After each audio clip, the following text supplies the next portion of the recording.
We need our own soundtrack, but right now we don't have a soundtrack. So. Bum, bum, bum, bum, bum, bum, thriller. Ooh. Okay, so are we live? All right, we're live on Electric Bike Podcast. We're here with Adam Livingston. Me and Adam met on the Fast Electric Bike Facebook page. And, wow, dog yelp. Never know what's going to happen live. Ruh-roh. We're live on Lunicycle, right?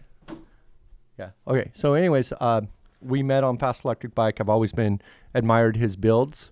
He's one of the better builders on the group, I've always thought. And me and him became friends. He ended up changing the direction of Lunicycles, which we'll tell the story later. He's really like the guy who inspired me to make the Wolfpack. And so he said he was coming down to Southern California, and I said, man, you should come down. And we've been wanting to talk about the Wolfpack a long time on live video, and we decided that you would be the perfect person to talk about it, since you were really responsible for inspiring me to make it. And so go ahead, Adam, tell us about your. Oh, is this your electric bike right here? That's one of them. That's Pub Runner. He made more impressive bikes than this guy's. Give him a chance. This is kind of I know what you're saying. It doesn't look that fast, but that is moonshine in the flask on the down tube as a redeeming feature. It's not really in focus, but that's a flask right there, isn't it? It is. I love it. And where's your battery pack if that's your flask? Don't tell me you're one of those backpack battery guys. It's in the As tank. if you're one of those backpack battery guys. It ain't no backpack. It's in the Mighty Mini in the Schwinn tank. There you go, guys. Wedged. You see that? The whole trick is hiding the battery. You see that? Because, we can all build a beautiful bike, but I was getting worried about it, Adam. I thought he was going to say, it's a backpack. Come on, backpacks are the way to go. No. It's like not for a real builder. Look at this. So that is ingenious. That's a Mighty Mini hidden in the fuel tank. Yeah. And, as I got to know this guy and saw his skills, I realized we got a real builder on our hands. Right? And can you show us later bike cache?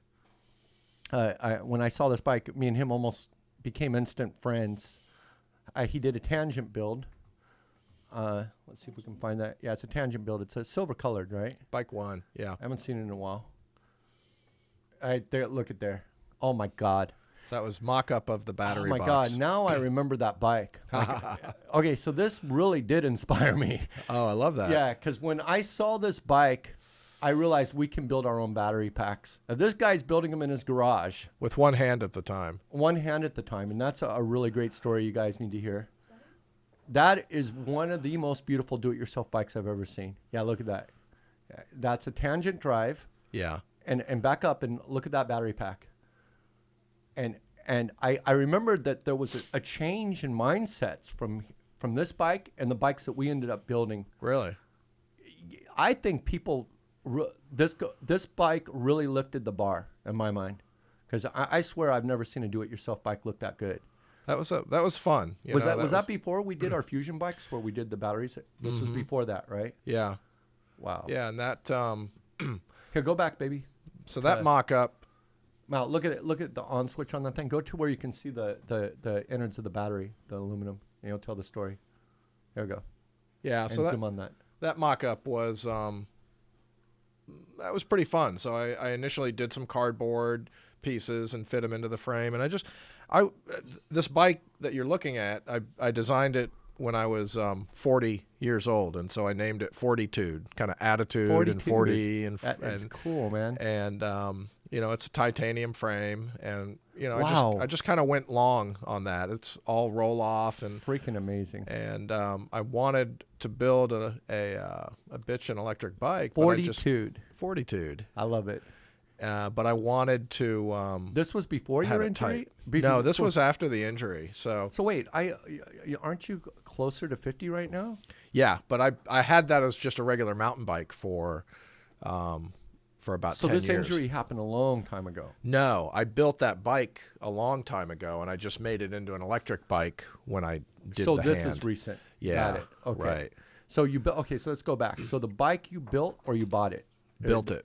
Built the whole bike? Well, I didn't know. I worked with a frame builder who built the frame. So that's a tie frame, and I did the geometry and everything, and he dialed it in and made it the way I wanted it. I'm not too good with titanium welding.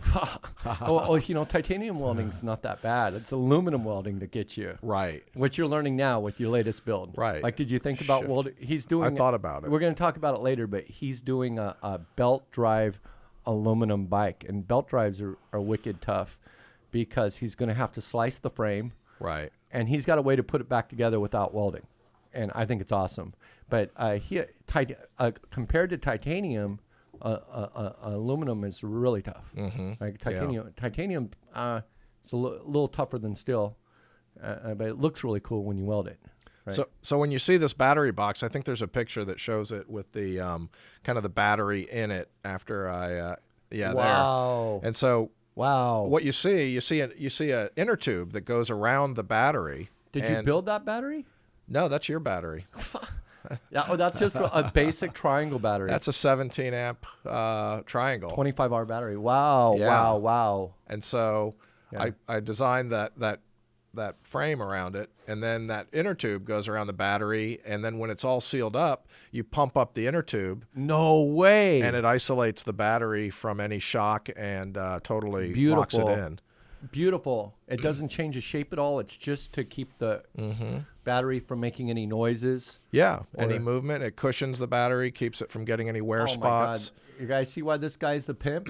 Look at that. Air pump in his battery pack. I've never seen that ever, man. That worked out really well. Do you know, you saw that new bike we released, the fixed bike? Oh, man. I got a story I haven't told many people, but that's the first time we've brought in a bicycle from China. Completely. And they're a really good factory. The guys we're working with, and really good guys. Right. But the first shipment we got them when we went out and rode them. It's really quiet, Mm-hmm. When you hit a bump, you hear a slight rattle, It's like, oh, my God. And it's like, like that slight rattle just wrecked it, and I started getting obsessed with rattles, and even the bikes that we build, like the KHS bikes or whatever, you pick them up and you hit the ground, they rattle too, the chain, the derailleurs, everything. The derailleur slaps. But when you're building a bike, even when we didn't build ourselves, but every little detail counts. And, you can see how, oh, wow, this has a rattle. And so we decided we had 20 of these things. We took them all apart. How hard is this thing to take apart anyway? And at first we tried a trick. We put a screwdriver up in the top because it has a tube within a tube. Mm-hmm. So it's double tube. So there's aluminum tube inside that. And we thought if we just bashed it with the screwdriver, just like wedge it in, it would keep it from rattling. Right. And we tried it, and we tried it 2 times, and tried it 3 times, and bam, it worked on our prototype bike. Yeah. Hell yeah! It's like the best news all day. We're not gonna have to disassemble all these bikes. And Kyle goes, wait a minute, let me try something. And he takes the bike apart, and we can't get the battery out of it. Because you've wedged So, shit. So the next day on Monday, we just started taking all the bikes apart, take the motors off, take the battery. It was just a matter of just a little bit of tape around it to keep it from moving around. Right. So going back to your bike, you did a whole freaking inner tube. So are you worried about damage to the battery pack? You're not, just because most people would just put a little foam around it. And it just seemed like a smart way to lock it in, I've never seen that. Foam degrades, it kind of wears out. You don't really get that, and so the tube just seemed like a creative. It's a 10-inch tube, and so foam. You don't around. think if you just push foam up against it, that's what most guys would do. But you went like the elegant builder, right? Like you're taking this thing to car shows. Well, part of the reason for building the bike in the first place was mental exercise. I needed thinking and thought, and I had some goals to work through. He was in serious pain during this bike build, you guys, and fighting pain. Right, it was your therapy basically. Right. He got in a terrible accident, which we'll talk about in a minute. But first, I want to go back to this bike. How did you do those bins, man? They're so amazing. So and the battery box. Yeah, well, I ended up putting a almost like a 2x4. I bolted it to the front of my workbench with like a 1/4-inch gap, and then I could slide the piece of aluminum into it with my one good hand, and I could bend. Wow, just you didn't even have a bend it. bender, and you just bent it No, by I was just manually. bending it slowly. Was it aluminum or titanium? The battery box is aluminum, and Nice. so I got it all to the dimensions, and then you saw how I had it held together with wood. I used a hot glue gun and held it all together and took it to my buddy who did the aluminum welding because I didn't mess with it. Wow. So wait. Where you just have one seam that you needed to No, to weld? those are 3 pieces. 1, 2, 3. Okay, and then But I hot glued each of the seams, Right. just dabbed them with hot glue and so took it to my that's buddy. been welded. Wow. And do you have to heat treat it or anything or no? No, No reason to. You can throw it in your oven if you want it. It's small enough. Do you think Right. about that? Just throw it in your oven? Well, it's held on the water bottle bosses Yeah, on the seat it's tube not and the down structural or tube, anything. It so doesn't it's matter. pretty happy. Still And then I looks- just made the side panels out of carbon fiber. Epoxy, Wow. laid them up. Wow. I didn't know the bike was this good, man. Laid 'em up. fiber. Okay, tell me about that. How did you cut that out of something? That's carbon fiber cloth, you know, and it lays up just like fiberglass. So And then you just, put the gloss on it later? you epoxy it, and that gives it Ashley, are you that. listening to this? That's what we need to do on our pack. Do we got the pack with the new edges? I'm going to show it to you later. Yeah. But yeah, we're trying to solve this right now. So you just cut it out of fabric, You just carbon fiber. You just cut it with scissors, and to then you shape, gloss it. and then you epoxy it. Right. And I did this over a 1/16 birch plywood. Does it matter which epoxy you use or what? 2-part. I use 2-part marine epoxy for boats because it's just a Two-part high marine quality. epoxy. Just that stuff's really cheap. Yeah. I think we got gallons of it next Right. door. Oh, excellent, man! You're giving away so many tricks. That's all right. You can have them. I'm not saying to me, to these guys, we got to do this offline. I'm just kidding. Yeah, but no, you guys, this is a proper build. Like I would buy this bike in a second. In fact, it's not for sale, is it? No. Yeah, it's one of the more beautiful do-it-yourself. And now look at, we got a tangent drive, 52 volts, right? 25R pack. Right. And what kind of speeds would you get with it?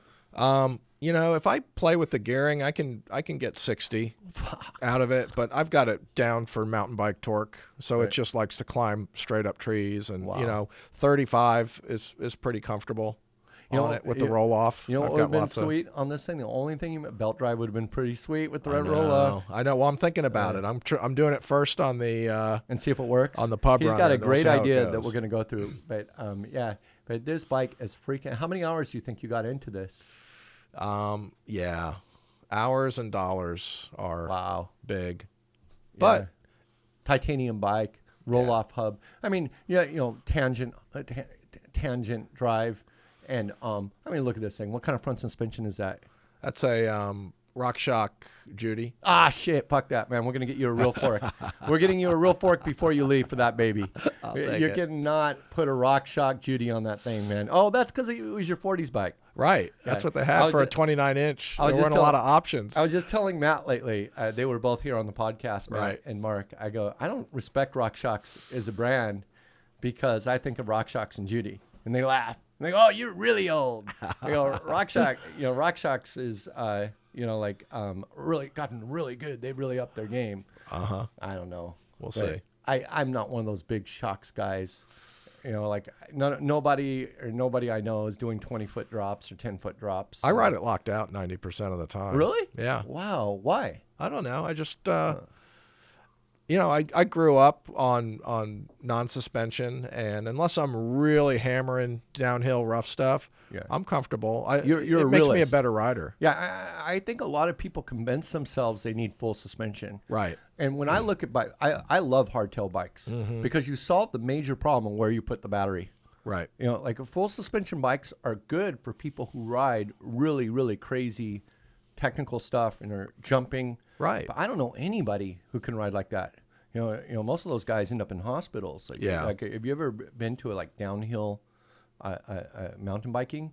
It makes me, I'm too old. Yeah. I don't heal as quickly as I used Oh to. man, you can't think about it at our age. But Oh, my I'm saying gosh. when I was younger, we'd go and it really looked like a war zone. Right. Every Yeah. just people laid up everywhere. It's a But- mess. Yeah. But guys get really good at I've seen guys do 10-foot drops right in front of me, Right. and I don't see that these days. Like I look at all these electric bike videos, and most No, people no. do is go upstairs or go downstairs. Bunny hop a curb. Yeah, but really like full suspension is I think the most Like everybody thinks they want full suspension. Right. And by the way, guys, Adam's a real bike dude. He was managed a bike shop, right, or 2 bike shops. Couple of shops up in Santa Barbara. Became this great man that he is, being a bicycle mechanic. Everybody, get your kids to work at a bike shop. Yeah. Teach you all the right skills. If you want to know if somebody's a legit bike mechanic, and I gave Adam the question, I'm going to give him the question right now, right? Adam, can you build a wheel?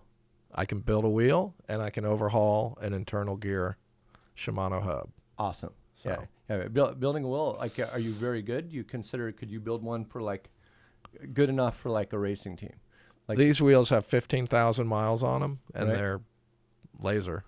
Okay, did you have to rebuild them after Nope. you rode the bike? Did you? How do you do that? Do you stress them Mm-hmm. while you're building them? Do you take a pole or something? And No, tell us your trick. So I'm just real methodical on tension when I'm building up, and spoke prep, so I can feel like I get good equal tension on the through the nipple as I'm tightening, and Really? then dinging, and then I'll take them off for the first couple hundred miles. I'll take them off every ride and stress them and tune them up again. So you do retrue them? Yeah. Oh, you actually take them all completely off? No, I'll take them off the bike. I'll take the wheels off. Take the wheels throw them off. up on the Oh, stand. so you do retrue it? Yeah, and I'll tighten them up. So see us in the business. This is what we got to face with. We got to send people. One and done. Yeah. Right. And then they ride, and like they're after 30, 40 days, and their wheels coming undone, and a golden pie. That's why we hate selling hub motors. Right. And they're going, oh, they sell me this like wheel with like cheap spokes or something. I go, dude, you're putting power through that, and it's normal that you have to relace your spokes. So what we did is we got a really good wheel builder now, Right. and he knows the tricks, and he'll stress each spoke with a broom pole. I could see that. Yeah. Totally. Yeah, because we can't say come back in 2 weeks and we'll Right. retire, but or go ride this around the block a few times, and we can't ride it because like that's why we just don't like selling hub motors, because it's a pain in the ass to Right. And hub motors put a lot of stress on the wheel. Absolutely. And Adam bought a golden pie from me for his daughter, actually. Oh, there we go. I almost bought that whole machine right there. Oh my gosh. Yeah, I came this close. I wanted an auction, and somebody swooped it up for me. But I wanted a wheel building machine so bad. It's like, oh my God, can I replace that wheel builder guy? It kind of smells, and I would love to replace. I mean, this guy, you should see. He drives this big ass Charger, and he's got attitude and tattoos. And He's an artist. He is an artist, and I mean, I swear, like there's only 1 out of 10 guys we interview for bike mechanic who make it here. For wheel builder, oh my God, when we went through not having a wheel builder. You give them the wheel building test, nobody passes that test. Really? Yeah. Oh my God. I mean, one of our employment tests is just assemble a bicycle out of a box. Mm-hmm. You'd be ashamed to hear how many men fail that test. I go, what happens when you have a baby and you have to put the crib together? Yeah. Are you gonna have your wife do it? And seriously, like I give him the question, do you know the difference between a flathead and a Phillips? Come on. I'm not even kidding, man. It's bad now. But I'm saying is building a wheel is a real test. Like, because we had so many guys when we're interviewing wheel builders. Right. We say we're looking, come in and build a sample wheel, and it just was so dog shit, and would take them like, 40 minutes to do it. I love building wheels. It's so organic. You can really. Here's a China There's wheel vibe. build right here. It said that, I agree that, Kyle will tell us that you can't even. It's hard to get a decent wheel build right now. Yeah. Because most of them are built in these factory settings, and if you got to spend like $2,000 or $3,000 on a bike to get a bike properly built, I don't Right. think a machine can do it. What do you think about that? I think a machine can get you better than a lot of people can, but not the good ones. Not as good as the good ones. Right. You think you're better than this lady right here? I don't know. I bet she's built a using lot more machine- wheels than I did. She's using a machine too. See, that's Yeah. That's there's 2 steps of machine. This is the machine that puts the spokes in, and then they run them through another machine that tightens everything down. Those are the biggest gloves I've ever seen someone wear building wheels. It looks like she could. Well, this is really Be easy. running The a way they're tractor. doing this, there's no skill to it. This is basically a machine-built wheel. Right. Yeah, she's holding just the spokes feeding in it. place. Yeah. How long does it take you to build a wheel? Less than a half hour. Right. Just. Yeah. And it's organic, like it's a Yeah, it's slow and nice. It's I really enjoy it. therapeutic. Yeah. The worst thing is a bad rim. Yeah. When you get a rim that just fights you, it just doesn't want to be true. You know what's the easiest wheel to build? You're getting the fat bikes. Fat bike wheels are so right. easy to build. Yeah. Yeah. Like road bike wheels are the hardest, and fat wheel bikes are the easiest. Oh my gosh, those things don't budge. Yeah, it's hard to screw up. If you want to learn how to build, I tried to get one of our guys, inspire him to be somebody. I said, you could be our top mechanic, but you got to get wheel building skill down. Right. And he practiced. This is like, I think, the first Lunicycle employee officially, back when we were just me, Ashley, and nobody else for years before we started the website. And this guy, man, to this day, couldn't like assemble a bike, much less build a wheel. But I think if I had a kid, I'd want him to learn how to build. It's like changing brakes. Right. I think every kid should know how to change brakes. One of the best things my dad did for me is when my car break down, I have to change my own brakes. Mm-hmm. And I wish somebody would have forced me to build my own wheel when I was a kid. And my dad, I bet you're that kind of dad, and that's how you got such amazing kids, right? Like, they learned a lot. They didn't build wheels, but they never made them. You never made them build a wheel or my two girls were not too heavy into the. Well, you got girls. Scene. Girls are different, right? Hey, in fact, you built a bike for your daughter. I did. Where do you got a picture of that one? Yeah, that's the Schwinn. That's the first picture we saw. That's the Schwinn with the wicker basket. Oh with my the magic God, that pie. thing's beautiful. I've never seen that picture. I found that bicycle in somebody's trash. In no our neighborhood. way. That's beautiful. That's laying classic. on the side of the road. It's a Schwinn Ladies 3-speed. I picked that same basket for my girly bike. Yeah. It caught on fire.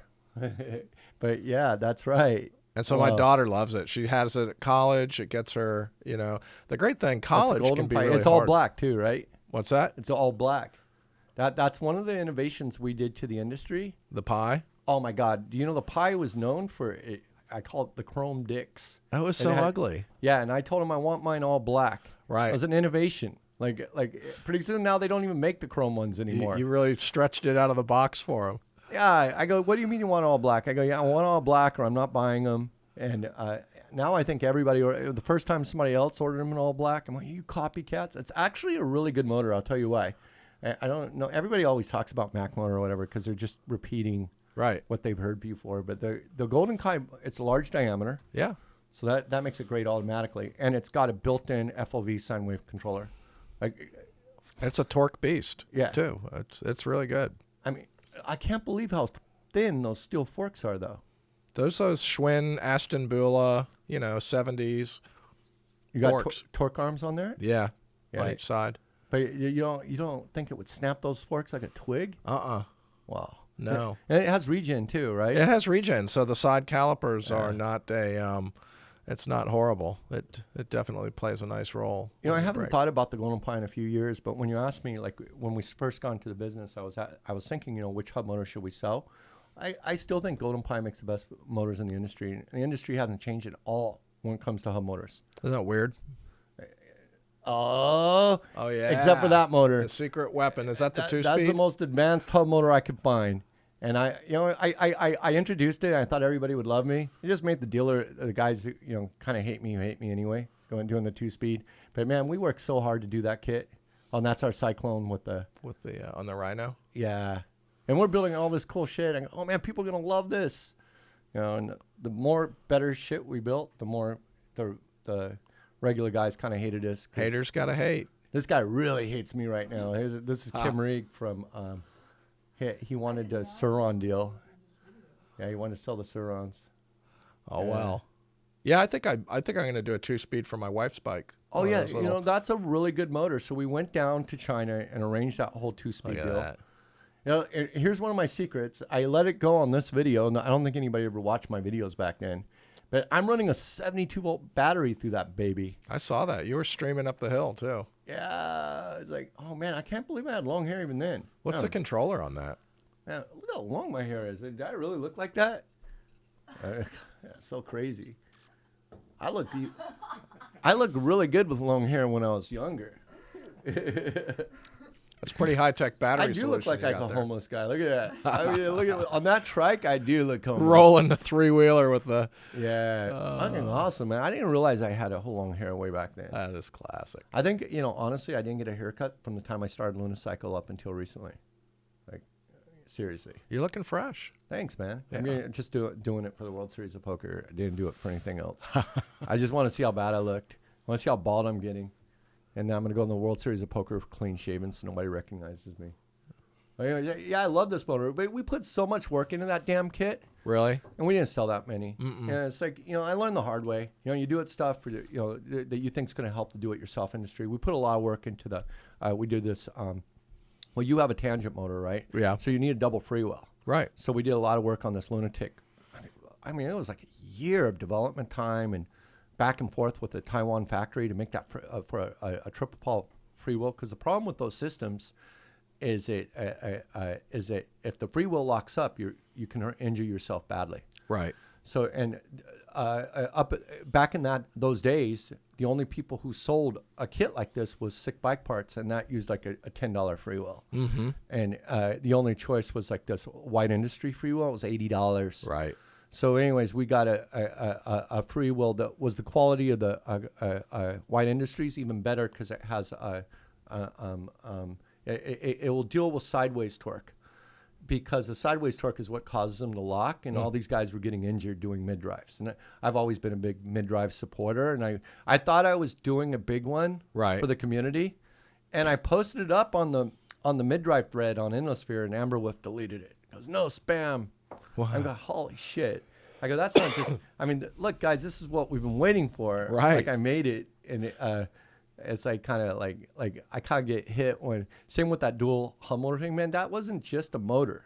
We had to get a controller and display working with it. Right. That's like diagnostics and the display. It should have changed everything.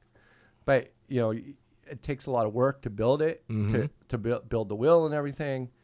I prefer to just sell the kit than sell it, because when you do it with a wheel build, I think we lost our wheel builder at that time. And then that's when we went through this like 3-month phase trying to, remember that, Ashley?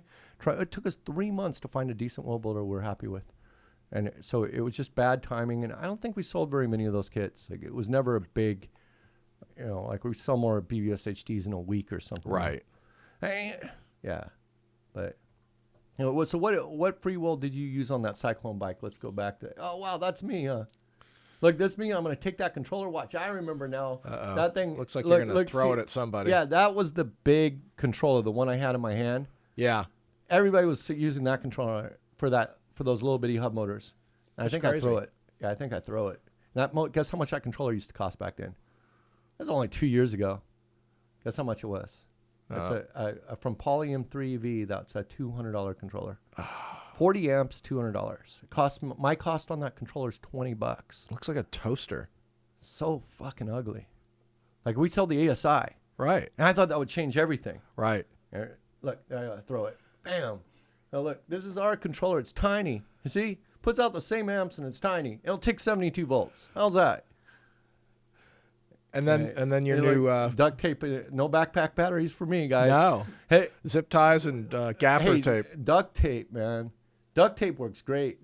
Duct tape and Mighty Mini on all our prototypes. Like, when we had a backpack battery bike, right. we do a lot of prototypes actually. Nobody wants to ride it. It's like, oh my god, like strapping on your bike. Oh my god, I don't know what the thing is.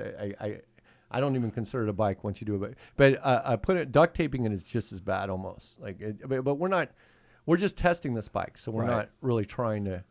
Like, I think everybody should take the pride to build the bike properly, and that's the hard part, is getting the battery to fit. Yeah, everything else is easy now. That's what took most of my time building. Look at this display I had on this thing. Why is anybody buying anything else? Like, that homeowner just changed. It's 2 speeds. One, and you know how it changes gears. It changes the direction of the motor. Yeah, that is trick. Sick. It's really trick. It's the most advanced motor I've seen. How's the durability been on it? Awesome. Yeah, awesome. Yeah. For that little motor, it's good. Now, I kind of lost sight on hub motors. Like, this one kind of just took the air out of me. Right. And I thought about getting back into them, but I really want a wheel building machine, because our wheel builder is just tapped. Right. Because he builds the wheels and all the Apexes and Apollos, and it's one of the bikes. Yeah. So like, and we don't want anyone else doing it. Mm-hmm. So, like on a high-end bike, we don't want it going out and the spokes coming loose. But yeah, for a while I was going to buy a wheel building machine, but I mean, You got to build a lot of wheels. they came over here and talked to me. I couldn't believe it. Like the wheel building company came here. Was it Taiwanese or? Oh, they're German. China. Holland. They're from Holland. Ah. They came to me and said they'd lease it to me. And I go, oh, shit. I was thinking about it, but yeah, I had too many projects. Last thing I want to do is try to get a wheel building machine going. Like we got too many machines right now. And right as I say that, we buy another machine, Right. But a wheel building machine's not high on the list. A new plasma lava injection molding robot cyborg brain. Oh yeah. We want to robotize right now, so we're doing a lot of We're doing a lot of stuff. Like I want to buy a robot, and that's like as much as one of these machines. Like just to feed material in. Right. Like, press go. It's like, oh my god. Like wheel building, you want it, like you said, it's organic. Yeah. My only fear is we lose our wheel builder. It's just so valuable to us. Or we lose Kyle, the bike mechanic. Kyle can build wheels, but he's too busy building bikes. Right. But that's the test of a real bike mechanic. Can they build a wheel or not? You know what Kyle tells me? If they could build a wheel, they'd be managing a shop. You're not going to find any regular bike mechanic who can build a wheel. That's here in California. I don't know if that's... But you can learn to build a wheel in a day. I don't think so, guy. I don't know. These guys are... We try to teach them how to assemble, but you know how many bike mechanics we've gone through? Yeah, you're dealing with a different type of people right now. Yeah. There's guys who've spent I don't know how long on the forums and still haven't built the first electric bike yet. So checking it out. Yeah, but how? That's like I could understand if you're building an electric motorcycle or something. Oh, right. But it's like I don't know. It's kind of a different time. I think, it's like look at these guys. Like there's just a machine button pusher here, But in terms of actually building things like your bike, I don't see that very often at all. Like I said, I think your bike's the best do-it-yourself bike I've ever seen. That I can think of. Well, actually, pull up the Dogati bike. That's pretty sweet. Yeah, but that guy was like, yeah. I went and visited him in Taiwan. I expected to see a machine shop in his garage. Right. And he had a little CNC machine like this big.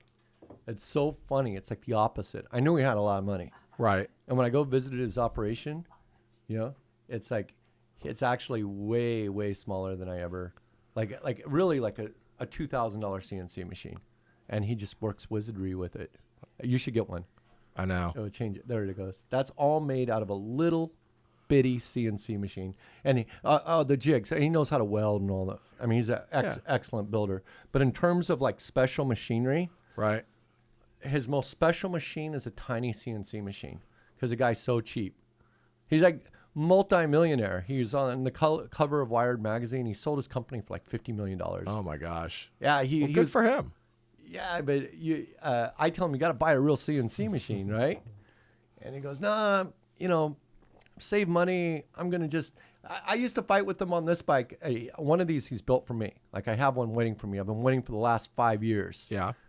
And one's for Luke, one's for me, and they're made out of titanium. Oh my. Yeah, and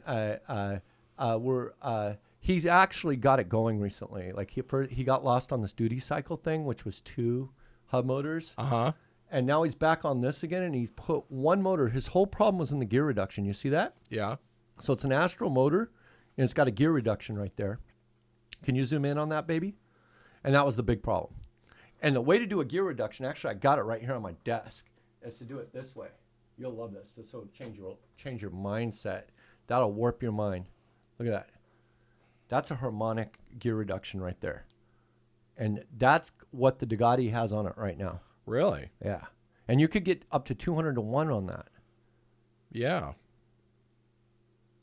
That's pretty quality. Yeah, you can buy one right now on eBay. Really? Yeah, buy them used. But what does it come off of? I mean, what do they make with these? Yeah. I mean, they use them in some kind of high-end machine. Right. But you see it, you count can you imagine a little Astro motor, what it would do on this? But the problem with it is... It's quiet. Absolutely quiet. How come we don't see more bikes with this? Mm-hmm. And you don't know why he didn't build his bike with it? Expensive, man. You know what I used to buy? That beautiful bike he wouldn't spin on a roll-off. He goes, too expensive, man. He'd only do a New Vinci on it. That's crazy. How can you put a New Vinci on that thing? A New Vinci's such a piece of crap. 500. There you high go. Torque. There you go. Wow. Yep, that's going to be your next build. Do that in a 3220. And, yeah. If you do because that'll take a 20,000 RPM. And you hear how quiet that is. This is quiet. Down to 200. You can get it in any level you want. Right. These are the ones on eBay right now. Well, hey, baby, you might want to buy one of these. I think let's buy one right now. Go back. I think there was a good deal on one. If you see one for a couple $100, you should just snap it up. Right there. Go back. Before somebody else does. We're live, right? 14 to 50. What's the reduction on this? 14. Rated torque L50. It might be tiny. It looks pretty small. Yeah. But, you don't need much for an electric bike. You'd sometimes be surprised. Like, they overrate some of these things. Huh? Is that what you're holding? No, this one's beefier. What do you think? Is that what I'm holding? Let me see. That's a good question. What is this, Adam? Damn it. Shopping while live streaming is the worst thing ever. 1450? It says 1450. Buy it. Buy it, baby. Buy now. Wow. Yeah, buy it now. Same one. Merry Christmas. We'll get it for you. Buy now. Boom. Got it. Yeah. Oh, buy it on my computer. Just jump over on my computer. This is live, baby, before somebody grabs it. Dude, that's like $1,000 reduction here. That's seriously. classic. I was like pricing these things out. They're made in Germany and stuff. Hey, somebody grab on my computer and buy it. Oh, Ashley's buying it. Ashley's like, Flash. Anyway. So Adam, let's talk about your accident and how that changed everything. Yeah, that's like one of the most. I remember you. That's when we became friends. Yeah, and when you started inspiring me, because whenever I get unhappy about something stupid, I think about that story. Huh. And you're still living with it now. Your day to day is dealing with pain. Are you feeling the pain now, or we got your mind off it a little bit? Got my mind off it right here. So After this is good. Yeah, we'll go take you to a Korean restaurant. We'll go get some Korean barbecue and some beer, and roll we'll it. all about it. Go ahead and tell us it. So I got into electric bikes as kind of a therapy for recovery from a really severe burn.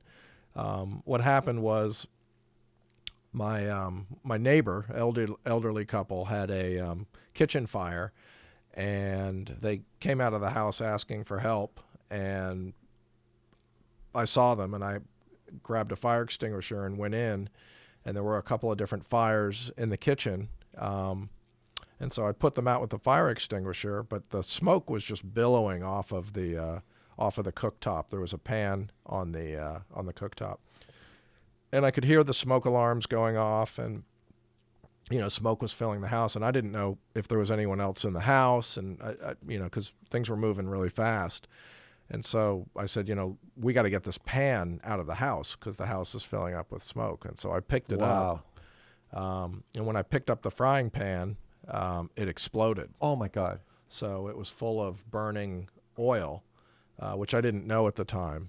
And so it had a lid on top of it. And when I picked up the pan, the lid rocked a little bit, and oxygen flooded under. And it was 6-foot fireball. So took the eyebrows off, burnt my nose and my ears, and first and second degree on my face. But the oil, I leaned back, and all of the burning oil from the pan covered my hand. And so my hand was on fire with burning oil. And so that was pretty severe. Your right hand, and you're right-handed. And I had the fire extinguisher still in my left hand, so I ended up putting my hand out with the fire extinguisher. But it was... it's what they call third-degree deep tissue. So, the bones were exposed, the tendons were burned. It was a real problem. Yeah, it was pretty messy. So it was 5 days in ICU, and a couple of skin grafts and some reconstruction on the hand. And that's one of the more painful types of injuries that you can go through, and the recovery is fairly long and drawn out. And so I started looking for something to keep me my brain active. And I'd been thinking before that about, maybe build an electric bike or something like that. I'd built some, 250 or some 25cc two-stroke bikes in the past. And so I thought, I think I'll get into electric bikes. And that's when I started spending a lot of time going through the Luna site and the website Electric Bikes. And you found Tangent. and found Tangent. Tangent's the real deal. Right. Yeah. So, it helps that I'm in my 50s and I have some disposable income so I can find some fun stuff to build. You built probably one of the coolest self-built bikes I've ever seen. But it was so great because it was a community. Right. It was great connecting with you. We had some great discussions, and it was 2 o'clock in the morning till 4 o'clock in the morning, 3 or 4 nights a week. That was kind of my routine, doing some research and learning. Yeah, having long discussions with you, and you told me that story, and it really inspired me. Yeah, because I tend to stress out over stupid stuff, and when I see a friend that's going, and we felt like friends, even though we never met. Yeah. But you tell me this amazing story and all the amazing things you do, the builds you do, and then you gave one of the best gifts anybody ever gave me. And I know the pain that you were in to get that gift while you were in pain. And I just want to show it. He made this with his own hands when he was hurt. And it's really a brilliant design. You want to tell us about it? And imagine he made this after his accident when his right hand's really messed up. Yeah. And at the time, the Wolfpack was not even conceived. Like, we were just doing custom battery packs for each bike, kind of like your bike. Right. I think maybe I was inspired by your bike when I think about it. The second I saw that bike, I go, why can't we do that? We did some battery solutions. Yeah, but anyways, he sent me this. It's a work of art, and I walked around showing everybody that. And I just, you had been talking about looking for new mounting solution and kind of form factor and things like that. And I was playing with magnets. Yeah, and I said I've been thinking about magnets too. And that's right. That is magnetic. I forgot all about that because I lost the key to that thing a long time ago. Got it. Yeah. So here's your a magnetic mounted pack, and I was obsessed with magnets at the time. And I had serious mechanical engineers on my team telling me it just wouldn't happen. That there's going to be big, unsurmountable problems. So the big thing I remember researching was, does a magnetic field interrupt with the the electrical? Yeah, we know that's no problem, and that's no problem. So I said, if you don't mind, let me play around, and I'll just ship you. It's the most amazing gift anyone ever gave me. I mean, that I can remember. Yeah. I mean, anyone, like a stranger from the internet. Look, it's rusting. The magnetic. Look at this, guys. This Wolf. is like, look at this. This is the beginning of the Wolfpack right here. At the time, we were really fighting a battle. We were building custom batteries for custom bikes. That was our idea. And we'd do batteries 10 at a time. Mm-hmm. And it was just too tough. Like, every battery design is like it was back when we thought battery design was easy because we're spot welding. Right. And so now that we're wire bonding, it's like more of a thing. But this is beautiful. I forgot all about it. That was magnetic. Shit. And see, he uses a lot of little magnets. That's better. Are you a mechanical engineer by any chance? Or no. Just we have a mechanical engineer on our team who's pretty good with magnets, and a lot of little magnets is better than one big magnet. Mm-hmm. So, and the closer you have them together, the better too. But this is beautiful. It's starting to rust, huh? We put some oil in there. Is that wood or is that metal right here? That's wood. It's just wood. Where? Oh, here. That's just wood. That is wood. Yeah. Stained wood. Yeah. I thought it was rust. When I think of magnet mounts now, I think of these things rusting. So on our pack, did you know this? I don't know if you've seen our pack lately. Look at this. We use. It took us a while to figure this out. That's a new stainless, right? Magnetic stainless. Yeah. So it was really hard to get magnetic stainless steel, and then we use a MOPA laser to engrave it. So first we did stickers, and then we'd put a layer of potting on it. But when you put a layer to keep it from rusting, first we'd gunmetal them. So I learned how to do gunmetal. Kind of the bluing? We did bluing. Yeah. Exactly bluing. Right. And we did that, and it was just messy. It's too messy to do in California, I'll tell you that. Right. And we're going to get in trouble for this. It's not non-toxic. Yeah, like if we do it outside, like we wouldn't do it in the building. Right. But in California, shit's not cool. You know, so I knew we needed another solution. So I go, why don't we just paint the potting over the top of the pack? And so I'm telling people now, so at first we just, put the potting over and let the potting run off. Right. But then it gets too thick on it, and it really makes a huge difference. Mm-hmm. Like you want as close to the metal as possible. So now I'm telling people, scrape it off with a screwdriver. Right. And then just oil it every once in a while. It's surface rust. Yeah. It's nothing. Bluing is basically just oiling it anyway. So same way your gun rust every once in a while. Right. Put some oil on it. It'd be fine. Boy, these turned out so great, though. I mean, it's just such a quality. It's not like you just took a form factor and improved it. I mean, you took the battery. Well, we looked at this thing for months, right? And he uses a lot of people are complaining now that we don't have this, a locking mechanism. Right. You know what I mean? Mm-hmm. But I did look at this design, and it did set us in a different direction. Right. Because for one, you became my friend, and I really wanted to show you that this had an impression on me. I started loving the idea of wood, working with wood. And we'd already been doing a lot of wood molds with our routers, with the custom packs. But then we went nuts. We made this one by hand. This is the original woof right here. And this is a gift for you. It's very, very first woof. No way. And it's made by hand. That is very cool. Yep. And you see it has the original thing on the back, and you can take that off, and you have the second generation of woofs. And see, we use that very piece to make the castings, and that we use to make all the boxes with, and it's a gift for you. So I hope it means something to you. It means a lot. It's actually the original woof. We don't need it anymore because now we made it out of we don't make it out of billet. So feel this. That's like, but for what we needed at the pounds. time, it was feel that. Oh my gosh. That's 30 pounds. Yeah, and it's like, don't drop it on your foot. Right. Yeah, and so we use basically, at the time I had a lot of good engineers around me. Yeah. And they're always telling me like, man, you don't use CNCs for making parts. Because we'd have the CNCs and we just have them running, making parts, making sprockets or whatever. Right. Adapters. I go, no.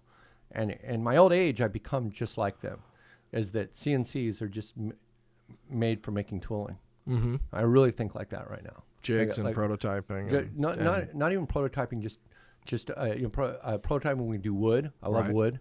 But you can route with wood, but you ruin your CNC machine. Yeah. So we don't have right now we don't have any CNC machine set up for wood. At one time I did, just to make wood. Here we go. That's us cutting.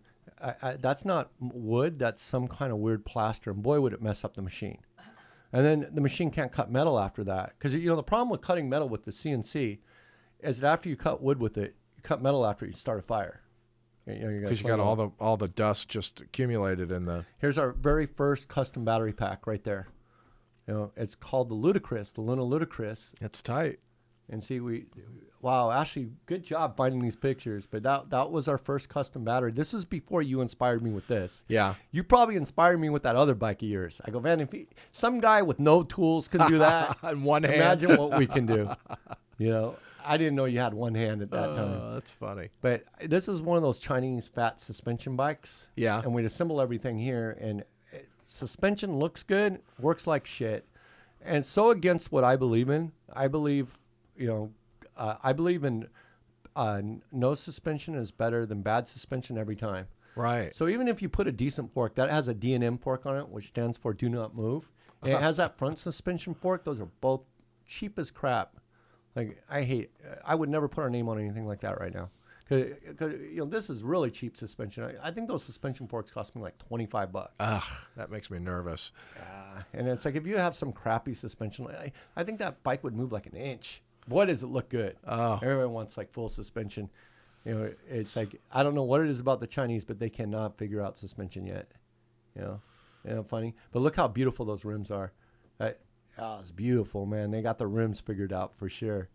And there's our sprocket. So, and when we did this, you don't see many companies doing custom batteries for the bike. No. So just the big boys. Yeah, no, not even them, man. Right. I don't think anybody Maybe Specialized does little 2 batteries, and they make them generic and they fit in every bike. If you notice, like Specialized bikes, they don't even change their component system. They use the same component system across the whole electric bike line. That's really weird. Interesting. Yeah. Huh. Like they make them as low variance as possible. They definitely use the same motor, same battery, but but that was our very first custom electric bike. I don't think that we were big into selling bikes at first. We were more into just surviving, selling kits and doing batteries. And I remember the BBS was just big for you guys, right? I mean, it just... Well, yeah, it was big for us, but at the time we started selling kits, and then we started building batteries. Well, we first started building batteries, and we realized you can't sell batteries without kits, right, and vice versa. Mm-hmm. And the step to build bikes was a big step for us, and it's something I always think about. Like, do we really want to be building bikes? Like, it's a lot, I remember thinking exactly that 80% of our company's effort is going into these bikes. Right. But we're not going to become a bike brand just selling BBS HD kits with cool batteries. Right. And, and what makes my heart thump is like bike builds like yours. Like, I forgot who you were and how we became friends until I saw that first bike of yours. I love it. So that right there is absolutely the first bike that Luna built. And it came from a challenge from electric cycles.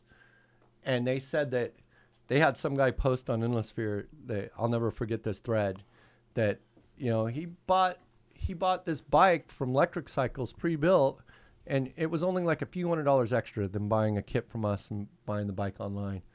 And we said, fuck that. And we said, we're going to build the bike and we're going to offer it for $1,000 cheaper than Electric Cycles is doing. Exactly what we did. And you know what? We built that bike and we went and bought the bike from a local store. Yeah. And offered it for $1,000 from Wheel World, bought it from Wheel World, bought it home, and one night we built it. And I said, we're going to do this. You see how dirty everybody's hands are? Right. That's Josh the welder in the far left. That's Santiago. He's like a master builder. It's because that bike was fucking hard to build. It was one of the hardest bikes we've ever built because we didn't know any. Here's the thing is we didn't learn about bikes until we really started building bikes. Right. So that one had some weird bottom bracket, a PF41 or whatever. And so the kit just didn't fit in it. Yep. So we had a lathe and we had to sit there and make an adapter for it. And we wanted it to be done and on the website that night. Right. So, yeah. And now we sell the adapters and make them. And we feel like, and it was really good for us to learn about the kits. Mm-hmm. Like, because I said, look, I want to have every single adapter. Those are made here, and we can make those. Right now, we got a machine that just make 1,000 of those and cost and like it's like a little robot. Right. You just stick a big rod in the back, and it's like such a, and baby, are we really charging $36 for that? Lower that, we should be charging $20 for that. It's such an easy piece to make, But anyways, we ended up as a company becoming way stronger by building our own bikes in-house because we always have bike experts around us. Whenever I have a question about it, hey, why does this bike do this? Right. You learn a lot about everything. Because you're not a reseller, you're a creator. That's right. And that's that's where the magic happens, I think. I'm glad we did it. And sometimes I think we would have made more money just focusing on parts, and we wouldn't have needed such a big space. Look at that. Those are all my initial mechanics. No wonder they all suck. Man, no wonder, no wonder you focused on kits. Yeah. But I remember, I remember buying back in those days. That was when we were in Gardena. Yeah. And making the step to building whole bikes. And we sold a lot of bikes right off the bat. Mm-hmm. Because for electrics, they only have one bike. Watch this. And like in, 3 or 4 weeks, we had a lineup of 10 bikes. This bike we're really proud of. That's the banana bike. We brought in Coast Cycles Coast Cycles and originally Super 73. I believe Super 73 used a Coast Cycles bike. This won the Taiwan trade show as best bike ever, like best bike of the show. Right. And suddenly Super 73 is selling this with the BBS HD as a Kickstarter project. And anyways, we released this bike before the Kickstarter project bike shipped. So it's either us or 73 Super 73 came first. But the original prototype bikes from Super 73 were based on closed cycles. And then they ended up, after they got everybody's money, building their own bike. But then we came to market with this and released it before they actually shipped their bikes. And, that bike cost us like $600. That's a cool bike. Like we got samples from China. Right. Of pre-built bikes like that bike's made out of steel. Who are the Marios or whatever. And, like it's expensive to build this bike because the frame costs us like $600, but I haven't seen anything yet. Right. I've seen the Super 73s and they're not that good. And they're scramblers. The quality of that bike is insane. And it shouldn't be that hard. I mean, it's the easiest bike in the world to weld. Like when we ever think about just designing a bike from scratch, we look at this bike. But they just did everything perfect. Like every weld, the paint's really good. The colors on the rims and, I don't know why, but whenever I look at another bike, like it's just way off. Like they get too fancy with the bins. I haven't seen a good one of these that beats our bike, or I would go with it because it's really expensive for what it is. That's crazy. Like $600 wholesale cost, and we buy them by the container. That is crazy. Yeah, and then we have to build them. We buy them as just bicycles, and then we have to put the kits and everything on them. Motor them up. So this is us all riding. This is back when we were in Gardena, and this was a normal ride for us. We would just go down to a park nearby, and rip it up. That's all we had. Just use what you had. Now we got the beach and all that stuff, but. So how is the e-bike vibe here in California? Is it accommodating and or is it kind of oppressive? That's a really good question. I think it's accommodating. I think it is accommodating everywhere. But when you're doing stuff like this, it's kind of asshole-ish. I'm not going to lie. Like, like riding around in a park. It's what, but we're doing it at night. Nobody's there. Right. Like the park people told us it was okay that we're running the park. Like, like they said, just do it after we're gone. And so this was after everybody was gone. The park people even gave us their blessing and we just ripped this up. But, we're filming a video. There's a reason for it. But here's us doing it in Palos Verdes when we ride. But as long as you keep a low profile. Right. And don't ride a bike that's obviously electric bike, you have no problem at all. It's the guys who ride stuff that's outwardly an electric bike.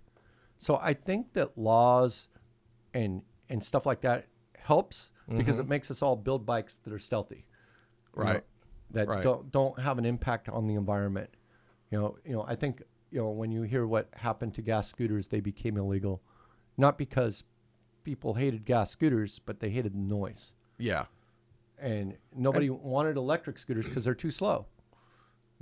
And nobody cares if your electric scooter's too fast, in my experience. Nobody, But so yeah, these are bikes that these guys both ended up joining our team. That's Josh and his dad, and those are bikes that they built together. I think I read that on the blog. Yeah, those are two really precious guys to us. Yeah, and look at the hardtail bikes. This guy on the left is, both of them are hell of a riders. Right. Never had the need for full suspension. I tell Josh, he thinks about it all the time. I said, I'll give him. Didn't I give him a full suspension? No, I gave him a really good 3,000. Oh, and the big point. Somebody was asking me this lately because we used to ride a lot back then. Right. Like we should go. Oh, Matt was asking me, like, why don't we go out and you can see this kind of stuff. We did a lot. Right. Like just try to go up big hills like this, taking turns. We did this kind of thing all the time. All of us rode fat tire bikes, and fat tire full suspensions are hard to come by. So, we just do, Yeah. So anyway, that was our thing, is riding fat tire bikes because we're by the beach. It's kind of sandy. It's nice on the beach. I love, for off-road riding, I love fat tires. And, front suspension's such a, what do you call it, luxury with a fat bike because you already got all the. Oh, yeah. Just take a few more pounds out of the tire and I still don't know a decent fat bike full suspension. I think that's really over the top. Right. I don't know if they're offering them yet, but to me, fat bikes have always made really sense as a builder because they look ridiculously cool, and you don't have to worry about the extra tires. Yeah, Like as an when electric bike, they're awesome. Did they have them when you were managing your bike store or no? They had just started, I think, from my Iditarod doing double rim laced together. Oh. And they do 2 wheels, and then what would they use for tires? Gosh, what would they use for Pugsley tires? was the first that I know of. Pugsley? Or would they use? That's the very first fat bike I know of. Yeah. Yeah, but that's Karl. He's like 6'8". Yeah, I'm trying to get him down here, do a podcast with him. He's so cool. Is that the Apocalypse? Yeah, that guy's funny. He used to ride backpack batteries and I make fun of him. And what are you doing with that backpack battery? But anyway, so going back on the this. So I don't know if you've seen this, but this is what we do is we make a box, Right. and then we fill that with either, we put the battery in it and then we pot it from there. And lately we've seen it looks really cool if we paint it from the bottom. It's like kind of gel coating. Yeah. There's so many. It's just been endless on how good lately. I don't know if this is one of the latest batteries or not, but we had a problem with these breaking because these were 3D printed pieces. So we had to have these plastic injected. Because they're just brittle? Yeah. First we 3D printed them. We just changed the material we're making them out of. Like Right. these are kind of rubbery. Mm-hmm. And the brand new ones use plastic injected pieces that are tough as nails. And also, like, we started using jigs when we pot them. Because if you look at older ones, like this one's probably an older one. No, we were using jigs here. You could tell that they would kind of bow out. Oh, right.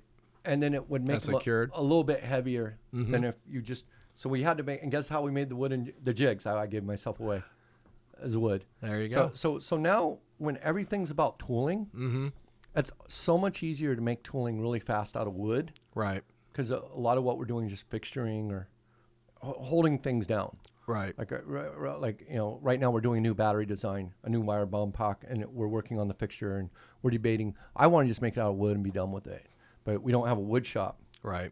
While you're down, you should make it for us. Knock a couple out? Yeah, you could probably make it in no time if we still had our wood shop together. But unfortunately, though, here I want you to see this one. This is the first Apex pack made out of wood.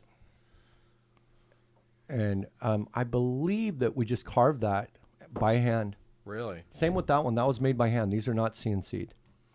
That's crazy. Yeah, and you know what the hard part is getting that perfect smooth finish. We really had because we were casting. We were trying to pull off casting instead of just vacuum. Vacuum forming's easy. Right.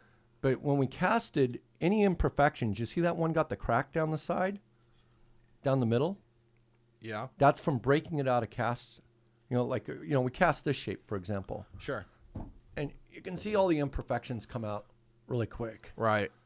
But if you make that cast out of aluminum, you get a really shiny result. Mm-hmm.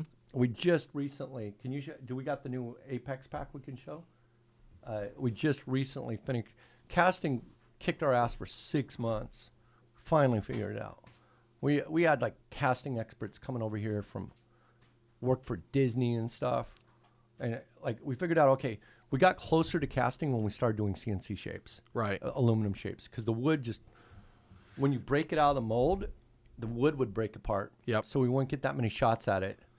So when we do this, and this one, before we could use it for a mold, we'd have to shine it. We'd have to buff it all out. Mm-hmm. So it'll release a little easier and give a good finish. Yeah. Yeah. We're casting every little detail counts. And when we started doing this, we got a lot closer to getting what we wanted. And then finally, we got, but still, like, casting's really scary because if you screw up, but there's, we got a lot of visually imperfect packs. So we're going to bring you one right now. But we finally figured it out, and it involved actually molding the, what do you call the outer, making the whole, what would you call that? Making the whole tool. The casting, the mold. Not the mold. This is the slug, but we now actually make the mold, and that ended up being the answer. But usually you put this in silicone, and the silicone dries, and you get your mold. Oh, shit. And you got to try to get this pack off of here, because this is, she can't get it off. Yeah, bring the whole thing up. I want you to see how strong that magnet holds. So, this is it. This is the new Apollo pack. That's such a good looking pack. Yeah, it's all clear. She just did this. This is my first time seeing it, the side panel. How come you didn't do the other side, baby? You didn't have time because you had to start the podcast. That's looking good. And that's made with MJ1 cells, but see little ripples in there, baby. You gotta hit that with a heat gun. Here, show it to the camera if you can. But yeah, that's how we evolved. And see, that's a pretty big evolution from this. Yeah. And this was our first real attempt at a real pack.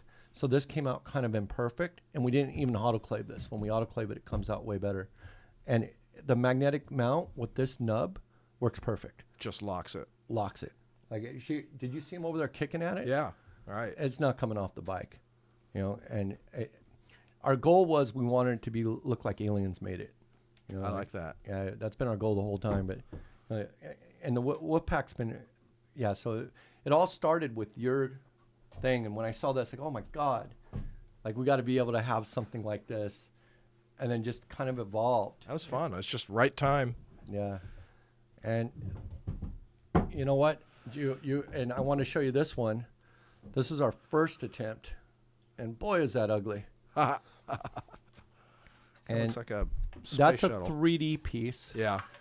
Now the person who made that's not an engineer. She's an industrial designer. She's a great industrial designer, but we used to call her. She's too much into arts and crafts, and there's big problems with that one.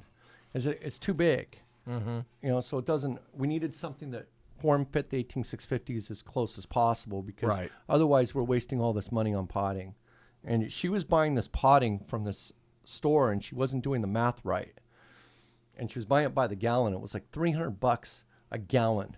And she said, but it only uses like $30 to pot a pack. And I actually measured it, and it's really costing us like $200 each to pot a pack. Right. Yeah. And we used to call her arts and crafts. Like, she was more into arts and crafts. And then when we started having our engineers go at it, right, we started to come up with real solutions. Like, we need, you know, exactly this much space around the cells, and so that shape there became exactly what we needed. And you know, here you can see it becomes even more advanced, where we have the shape with the BMS in it. Right. Yeah. And then step by step it just became better and better. This one still has wires in it, but you can see this wolf here. Yeah. It has no, if you look at a pack usually with the case off of it, it's ugly. It's got, it looks so vulnerable too. Oh, they're terrible. Yeah. Yeah. The weakest part of the battery, once we got everything else down, is the harness wires. And one harness wire comes loose, vibrates loose, or whatever, the pack is gone. Right.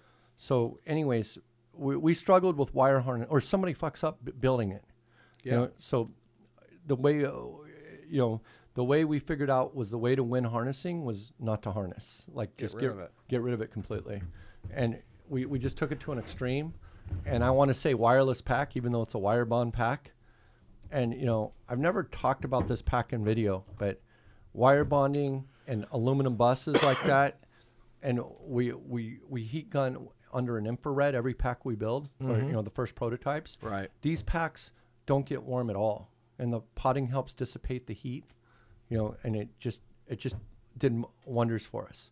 So if you take your pack that you built for your bike and set that inner tube, just put a bit of potting on it. I'll give you some to take home with you. Right? You know, hold it in place, help with the heat dissipation, because you need something to transfer the heat to the case. Got it. Makes sense. Yeah, because if you just put foam in it, it becomes like a insulator. That's right. Right. And certain pottings have different heat insulations, and we know all that from real testing. Like, right. Like now we got real equipment that I've always dreamed of having, and we just found out so much so fast. But what you want is something that just dissipates the heat to the case as fast as possible. Well, it's pretty amazing.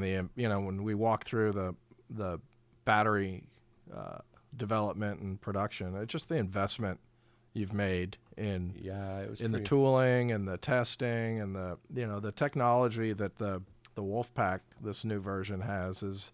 It just seems like there's nothing. I mean, the only thing that comes close is inside of a Tesla. Yeah, I agree. The Tesla battery is insane, and we had one here for a long time, and it helped inspire us. And I mean, every day it gets better. Like, we're using a new wire bonder now. Yeah. See how these wire bonds are kind of crooked, because we're using like not a very good machine. Now we're using the very latest F&K machine, and they came here to help train F and K or F and J. The F and K. I like that. Yeah. F and K. Is it F and K or what? I think Yeah, and it does this perfect straight wire. Yeah. That's like, you know, they're this German company, and it's no nonsense. Like it's like very German. It's so straight. Yeah. Like, and it literally reduces the width of our pack, because, you know, we always have to take into account that the wire bond has an oval. This one's like nice and tight. That's cool. I believe it's the same machine that makes the Model 3 pack, and the other big thing it does is, as it's making the pack, it checks and makes sure each bond is strong. So it bonds it and then kind of tugs it? It, and it photographs every single bond. So if there's a problem, it'll show you where it's at. Right. And it records every single bond it does, and it does like 5 bonds a second. It's insane. Yeah, it tugs each one, pull test each one. Yep. And then it uses vision intelligence to recognize, you know, if anything's wrong. It's just insanely amazing. And I don't know how we got this to this level. And I think it's just the day that we're living, that there's machines like that around. Yeah. And how we went from, we're going to build cool batteries and cool bikes, to, you know, running what we're doing over there. Like, it just kind of blows my mind sometimes. Like, when I just look I mean, it wasn't accidental. I mean, it was kind of a quest for quality and improvement, and just seeing and. What's that? It was hard. It was really hard. Right. Like we still say, like, wasn't hard.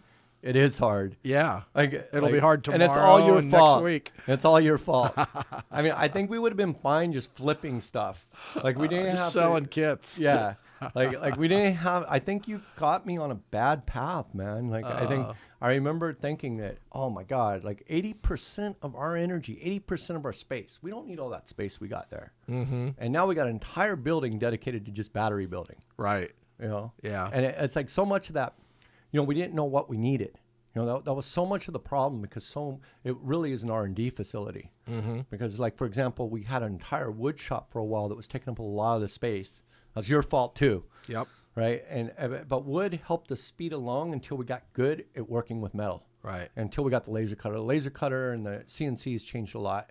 You know, and a laser cutter really changes everything, because it's good for making fixtures. Yes. It also makes circuit boards. I think we're looking at one of the battery packs you saw. We could make all our own custom circuit boards, and, you know, it makes everything really easy.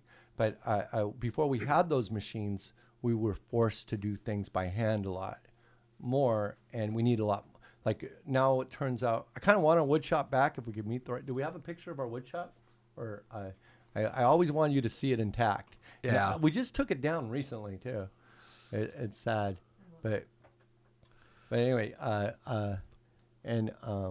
yeah, this is okay. So that's what makes we did that recently. As if we want a wireless pack, it makes more sense to have wires coming out the back, because if you roast your connector, you can because you can't dig a connector out of that pack. Right. So what we did is a redundancy. You know, double XT90s and double XT60s. And, you know, to do that with no wires wasn't easy, because, you know, you can't just solder aluminum to your XT90s. Right. So, yeah, there was a lot of, it's a pain in the ass. Okay, there, I wanted you to see that picture. That's us making cases. And you see how we said one? We worked for, I want to say, 3 or 4 days straight, betting, like bottles of tequila, on who could get a perfect result, making 6 packs at a time. And it was hard. Everybody would get a different shot at it. Right. Like you know, everybody would try what they would think would be, okay, I'm going to try this, because there's all these different variables when you're making it. You can do a different mold release. You can do more vacuum. How you turn on the vacuum. I forget, what was it? Oh, how you seal the vacuum around the edges. Oh, how you place the molds on the sheet.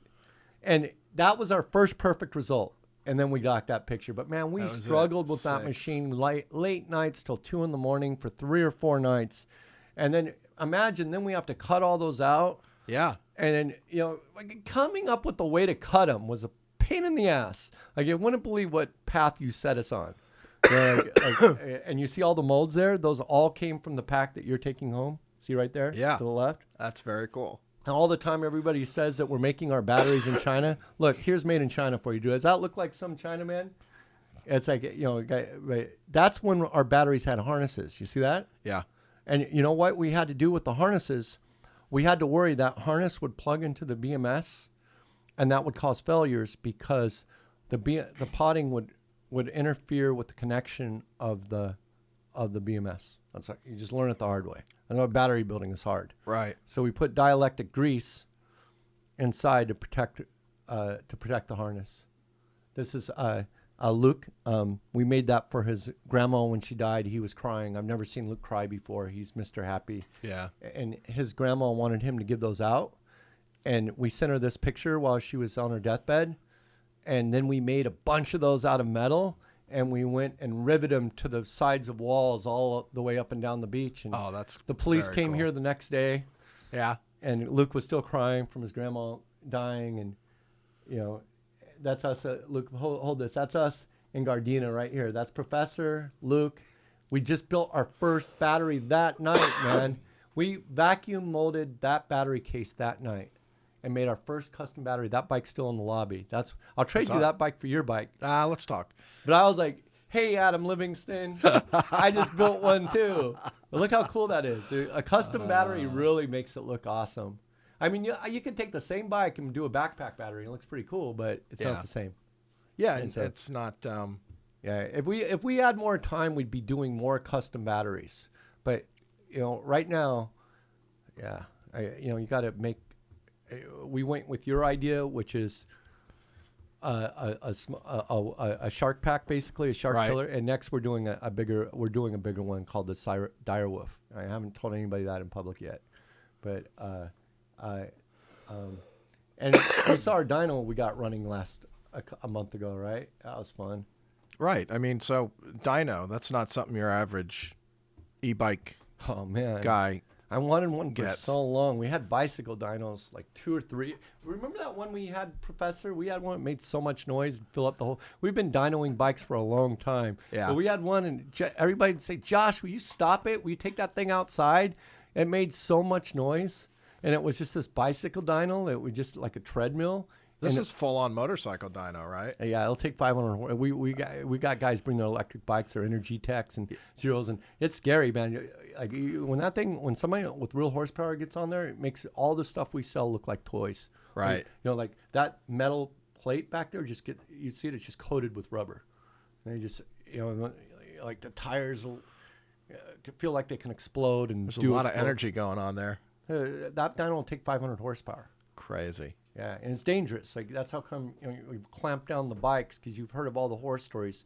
But when we first got it, we didn't bother clamping down the bikes, and we still don't clamp them down on bicycles. It's dumb. Right. Just when we're doing the big stuff. That's a really fast Sur-Ron. I mean, it's probably got 30 horsepower, whereas the stock bike probably has 4 or 5. Right. So 4 or 5 horsepower is a lot, but on an electric bike, you don't get over 2 horsepower.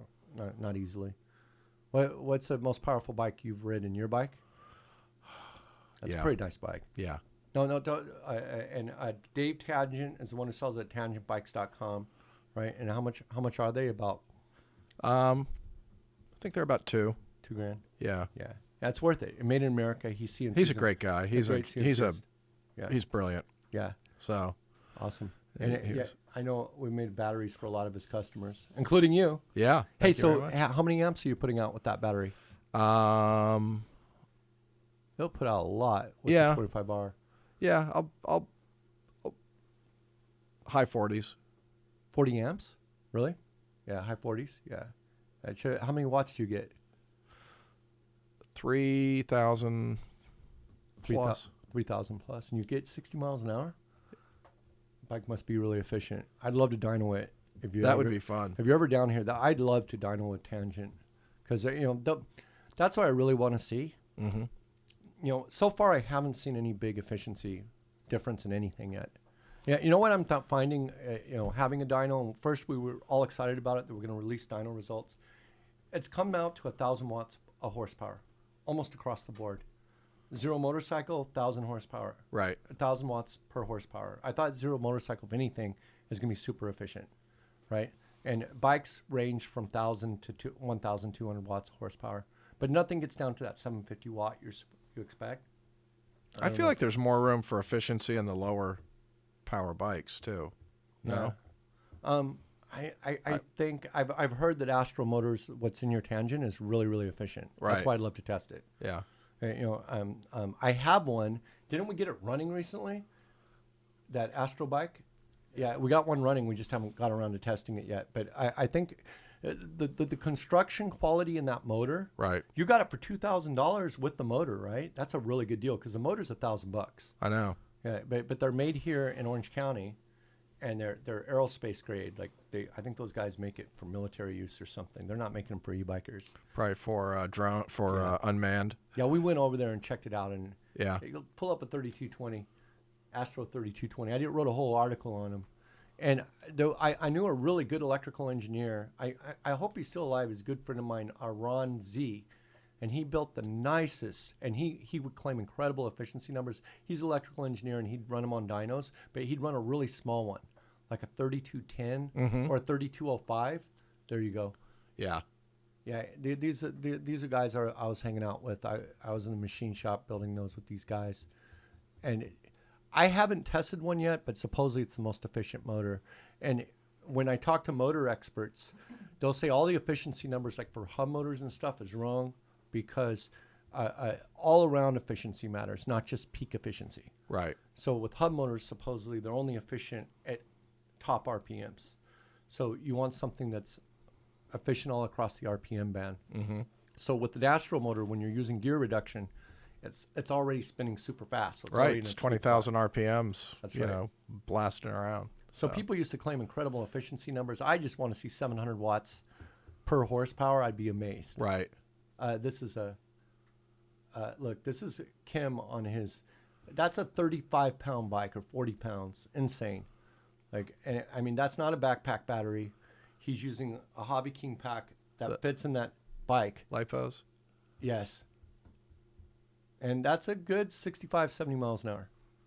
You know, so Boom. that your bike should do that. Yeah. Right? You're battery limited right now. Yeah. And I also, I don't know if your Judy forks. We're gonna get you a real fork to take home with you. Yeah, there you go. That's my friend Ron Z's bike. And see that system right there. Look how clean that was. Right. I got one here in the shop that he built for me. And What- I don't know why he didn't sell more of those, but that thing is freaking beautiful. Oh, he's doing that reduction was down Yeah, there. he built all this. Well, you know what he's doing? He's using something like this. He's using a nougat. It's Right. called a nougat right there.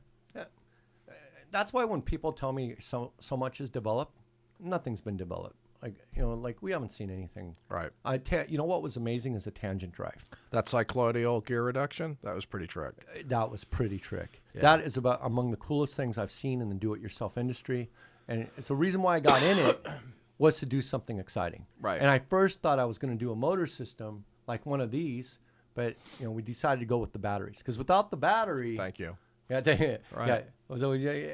So, without the battery, you don't have anything else. Yeah. And you know, like for example, it's cool that you can buy a battery that can put out the amps for your system, you know, and fit it in that cool bag of yours. But I didn't have that when I built my bike. So, now here he goes. This is. By the way, you can get a lot more power of your motor if you rewire it, and I think it's wired in Y right Yeah. now, wired in Delta, and you'll get like twice the power. Really? It's like a demon. Like that's how you just get incredible speeds out of that motor. If you want, we'll do it for you. Classic. And take the limits off the BMS. Oh my gosh. You want it or send it? If you want, we'll send you an unlimited BMS. You know, if you want, you got 25 hours in that bike, right? Yeah. Yeah. Do you want more power or what? This one's really cool. What is that? Right there. That is the next level. That makes me think everything's changed when we start seeing that available. But do you want more power in that bike, or are you pretty good with it? I'm pretty good. Yeah. It's At some point, it just gets nuts. yeah. And don't want to hurt yourself. You know, there's only so fast you'll go on bicycle components. But here, let's see what this greatest thing is. That's like about the coolest thing I've seen in a while. I used to do this thing called the 10 biggest e-bike porn things there are. Right? Yes. And I listed things, and roll-off was big on, still is. I don't think anything cooler than the roll-off exists for electric bikes. Like imagine a whole 14-speed transmission with 570%. It's so well, it's so robust. amazing. I've got over 15,000 miles on that. Mine hub. too. I got one. Yeah. I got the same one. You know, if you run too much power through it, you won't break. You'll just. It has these plastic gears that It's got little shear pins. You knew it. Yeah. Yeah, that was a big secret of mine for a long time. Where Yeah. are the shear pins at? I bet you know where they're at. Right there, right? The plastic. Yep. And the ends, right there. Yeah, and so they can fix them. Cycle Monkey can I'll bet pull it apart. Cycle and Monkey can. They're like fix it. That's right. And so, can you fix them? Is the question. Would you the do thing it? that comes down to it is I don't have the tools. That's right. Because So I asked Cycle Monkey. We used to buy all our roll-offs from them. Yeah. Right? How much it is to replace those gears? Guess how much? The plastic, Yeah. How much they charge back then? I don't know, $50. $60. I go, oh my God. I go, man, why isn't everybody running a roll-off? Too expensive. But, It's the high entry point. man, 500% reduction, 14 speeds. I've never heard of anybody roast it. Well, you won't roast it. You'll just strip those gears. Yeah. Yeah, sweet point. No, I love it. All right, man. Well, I think we covered just about everything. Well, how about your new bike? That was a surprise, right? Which one? The fixed. Oh, yeah. We got the fixed bike. Yeah, that came together really nice. Did it surprise you that a low-powered bike was gonna? I remember having a lot of doubts about it. Yeah.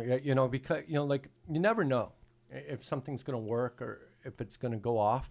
And I'd show people, and we had a prototype around for a while, for 3 or 4 months while we're getting them built. Chain drive though, right? It was chain drive, and it Right. didn't really do it for anybody, and it was single speed. Mm-hmm. And I've never really thought that speeds were needed in a mid drive, Mm-hmm. but in low power one, it really is. Yeah. Like most of us don't even worry about gears in our BBS HD around here, the way we ride. Right. We just have it in a middle gear and we're fine.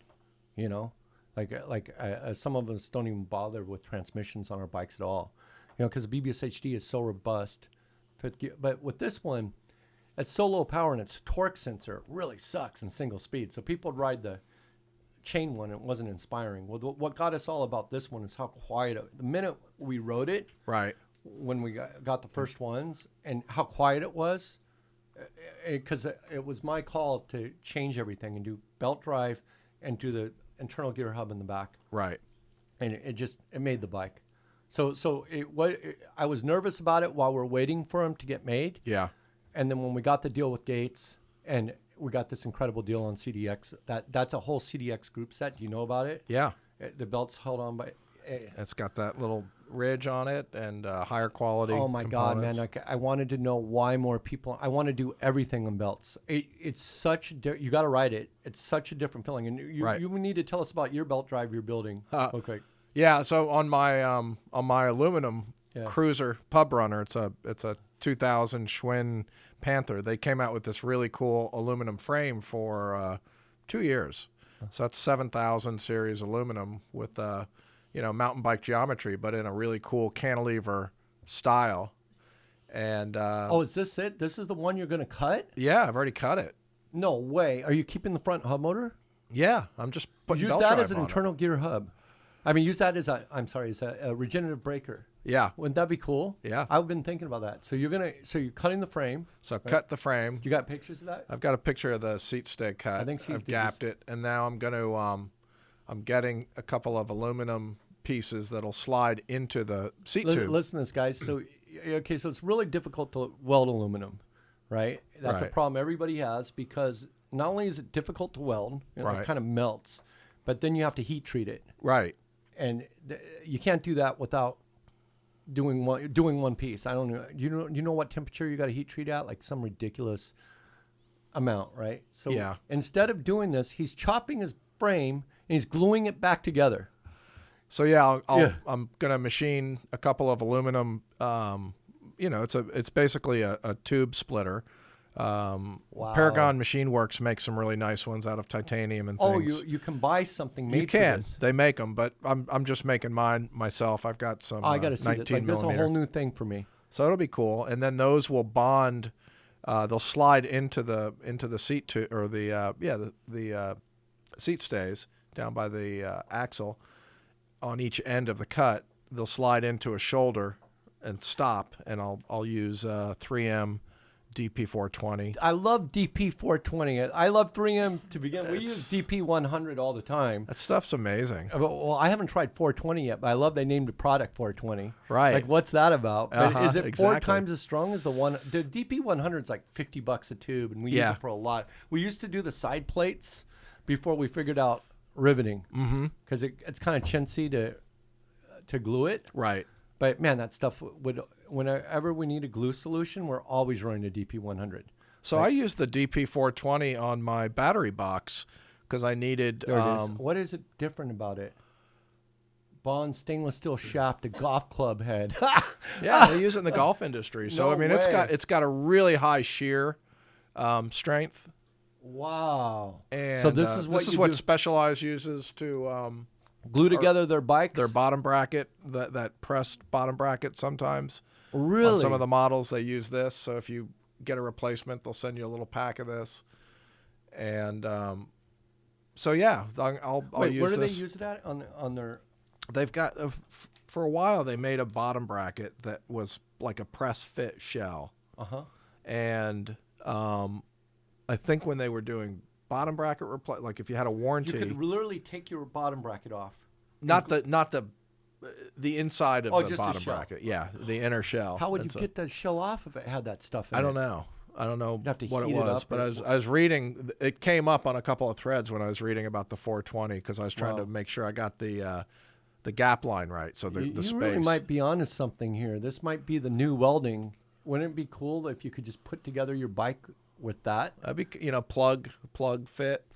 Have you seen Caffey's bikes? Show him Caffey's, Craig Caffey's bike, Caffey CFEE wooden bikes. You got to do a bike out of wood, and he uses like casting tape, like for broken arms and stuff. You got to promise me you'll try a wooden bike.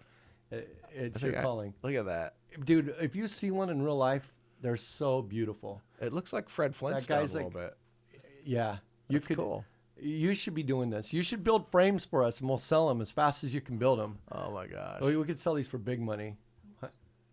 Yeah, but look at that. Those are all wooden frames. He does. I don't know if those are. He does a lot of carbon fiber work as well. Got it. But There it is. He's known for his wood stuff. And they're strong as heck. And wood is just perfect. And it has a little flex. Does great in the elements. Yeah, Varnish it once every couple of years. As good as new. that's pretty cool. Look at that. That's just cast it. Man. That's a bamboo on the I seat want too. one so bad. Can you please build us some? All right. Yeah. No, why? Wow. Look at Wow. that. That's okay. eye Now, candy. how did he do this? Let's go back. He did a bolt for the seat stay right into the dropout. There you go. Right there. Mm-hmm. So you just unbolt it and flex it out. Think so? Yeah, Yep. Wow, that is just beauty. that's a cool head. Man, tube. I just want that whole bike now.